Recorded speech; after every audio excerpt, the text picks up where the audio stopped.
बयनोबो खुलुमनाय जासिग्रोबाय। दुलाराय आसाम ट्राइबेल लाइमोन आफादनि आं नेहाथारि जानानै अल आसाम ट्राइबेल संघ आरो अल आसाम ट्राइबेल इयुथ लीगनिफ्राय आसामनि ट्राइबेल हारि माहारि आरो बिटिआरजों लोगोसे गासै आसामनि अट'नमास काउन्सिल ट्राइबेल माहारिनिसिम 2023 गोदान बोसोरनि अननाय मोजां मोननाय आफा आनान गसाइ अबंलावरिनि खाथियाव बयनोबो गाहाम हामलायथि बावहरग्रोनाय जाबाय।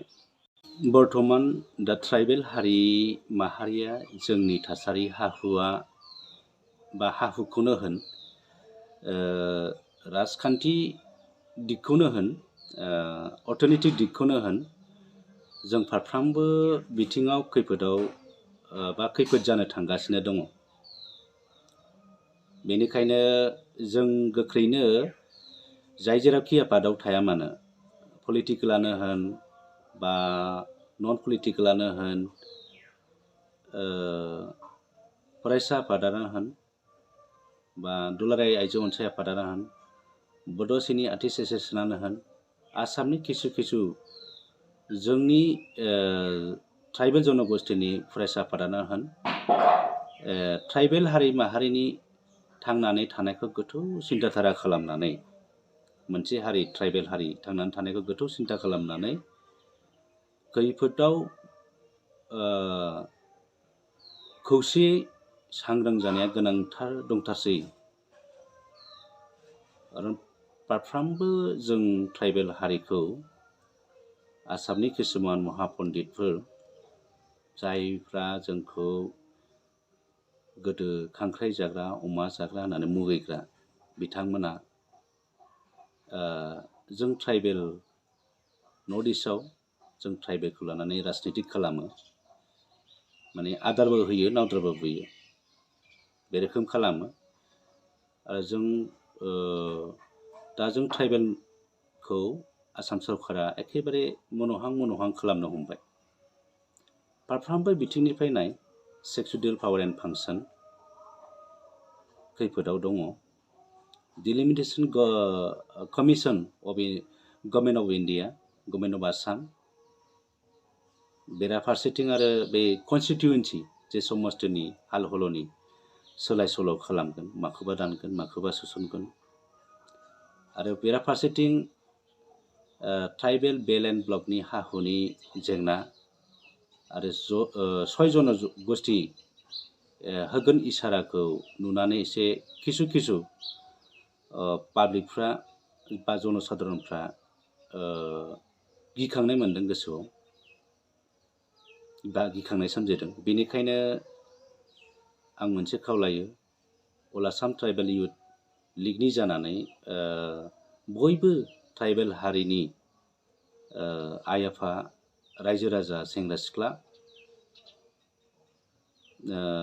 गोनांथारसै खैफोदखौ नुनानै जोङो बयबो मदद हेफाजाब होनांगौ बा होथारनांगोन। खारन दिनैनि समाव 6 जनगोष्ठी डिमान्डआ गासै 9 बार जाबाय, बा 9 बाराव 8 बारा केन्सेल जाबाय। दा लास्टलि रायजो सभायाव दा ट्राइबेल हमैफोरनिफ्रायबो क्लियारेन्स हरबाय, दा रायजो सभानि दरखं मोखाङाव दं। दा जोङो फैगोन सम रायजो सभानि एसेम्ब्लिखौ एसे थाल लानाया गोनां जासिगोन, बा जिरायनाय समखौ नोजोर होनांगोन आरो हुसियार जानांगोन। गमामा बोरैबा जुदि खैफोदाव गोग्लैब्ला गासै बिथिङावनो जों ट्राइबेलफ्रा हयथ' खस्थ' भुगिनांगोन, बा जों बिराद खोमसि जागोन। दा राजखान्थि बिथिङावनो होन, जेरै जों काउन्सिल सेक्सुयेल मोनदोंमोन, एसटि खथा हिसाबै जोंहा समस्तियाव सरकार दानो हानाय, जेनेबा काउन्सिलाव सरकार दानो हानाय गोहो मोनदोंमोन। दा जोङो बैफोरखौबो जोङो नन ट्राइबेला ट्राइबेल जानांगौब्ला, जोंथ' आरो पपुलेसन पेटार्नखौ नायोबा ट्राइबेला आउट अफ माने एक्जिस्टिंआ 45 लाखस दङ बे हिसाबै, आरो बिसोरो 6 जनगोष्ठी हिसाबै एक्जिस्टिं 1.5 कोटि दङ। दा राजनितिकआथ' बै पपुलेसन पेटार्नखौ नायनानैसो गुरुत्त होगोन। बेखायनो जोङो जुदि ट्राइबेल स्टेटासआ गमामा जोंनिया गोमामारोब्ला बा जोंजों समान जुदि अधिकार बिसोर मोनोब्ला जों हयथ' फरासुनायावनो होन साख्रि बाख्रियावनो होन जों खुनु चेलेन्ज खालामनो हानाय नङा। आरो जिखिनि खथा दङ बैफोरखौबो बिसोरनो गासैबो जायगा लागोन। दानो जोङो किसुमानखौ जों नुयो बिसोरो जे अफिसियेल एडमिनिस्ट्रेटिभआव खामानि मावो गिदिर गिदिर अफिसार आपार आसामनि बिथांमोना माब्लाबाबो मोजां रेसपन्स खालामनानै हाबा मावा। साख्रिनि खोथाफोरखौ ट्राइबेलफ्रा गोरों गैया होननानै माने क्वालिफाइ गैया होननानै NOC लागायनानै किसुमान ट्राइबेल खथायाव साख्रि होनानै बिसोरो लायो। दा बेनिखायनो जोङो दिनै सांग्रां जानायानो गोनां आरो जों किसुमानखौ एसे सानबावनो गोनां दङ। नैबे दानि जे डिलिमिटेसन बे डिलिमिटेसनाव आङो अल आसाम ट्राइबेल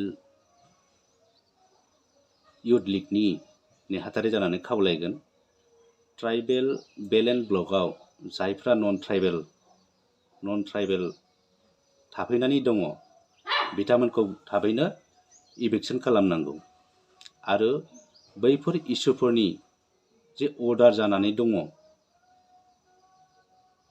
दिनैसिमबो मानो इभिकसन खालामनो हायाखै।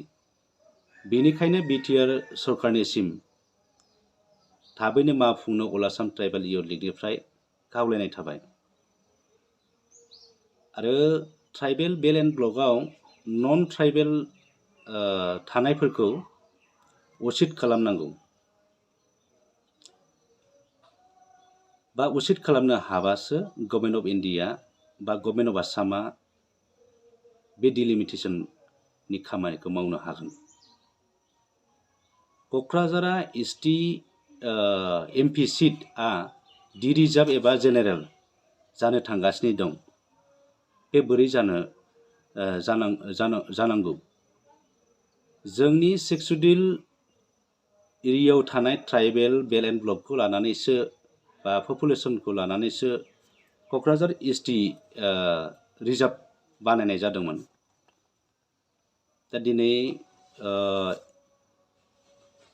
नन ट्राइबेलफ्रा इलिगेलै इनक्रोचार फैनानै बा थाफैनानै किसुमान जायगायाव थाफैनानै बिसोरो पपुलेसना बांबाय। दा बिसोरनि पपुलेसन बांनायखौसो अर्ड नाम्बार होनानै दा बेनिखायनो बिसोर क'क्राझार जे डि रिजार्भ जानो थांगासिनो दङ बेखौ जों गोरलैयै गनायनानै लानो हानाय नङा। बेनिखायनो थाबैनो ट्राइबेल बेल एन्ड ब्लक हाखौ बोखांफिननानै लानांगौ आरो इलिगेलै इनक्रोचार जायफ्रा ट्राइबेल नङा नन ट्राइबेल बिथांमोनखौ बा नन ट्राइबेलखौ बोखारनांगौ। अब्लासो डिलिमिटेसननि खामानिखौ मावनो हागोन। एसे गोथौ सिन्ता खालामनायानो मोजां। दा आङो मोनसे खावलायबावगोन जे जोङो फैगौ जानुवारि 4 तारिखहालागै BTRआव क'र्डिनेसन कमिटि दागोन ट्राइबेल संघआ BTR पार्टखौ। आरो जों किसुमान माने जायगा जायगा दिनै लेन्ड मेलानि सोमोन्दै हानि सोमोन्दै नियादि फाटा एक्सनिया किसुमान माने मिशन बसुन्धरा आरो मिशन पवित्र बैखौ नोजोर होनानै आरो दानि परिस्थितिखौ लानानै जों मोनफ्रोमबो जिल्लायाव बा अल आसामावनो होनजायो जोङो ट्राइबेल संघ आरो अल आसाम ट्राइबेल इउथ लिग बा जयैनो जोङो एवारनेस खालामगासिनो दङ। दा जोङो खालामलांबाय थागोन आरो फैबाय थानाय समाव जोङो बिराद गिदिर सांग्रां जानाया गोनां। जाहाथे जोंनि ट्राइबेला खुनु बोदैबो खहा खुथि जाया बेनि थाखाय साफ्रोमबो फरायसा फरायसुलि आरो रायजो राजा आइ आफा गासै रायजो राजाखौ नैबे खैफोदनि समाव एखेबारे माने मददखौ होनो थाखाय आङो अल आसाम ट्राइबेल इउथ लिगनि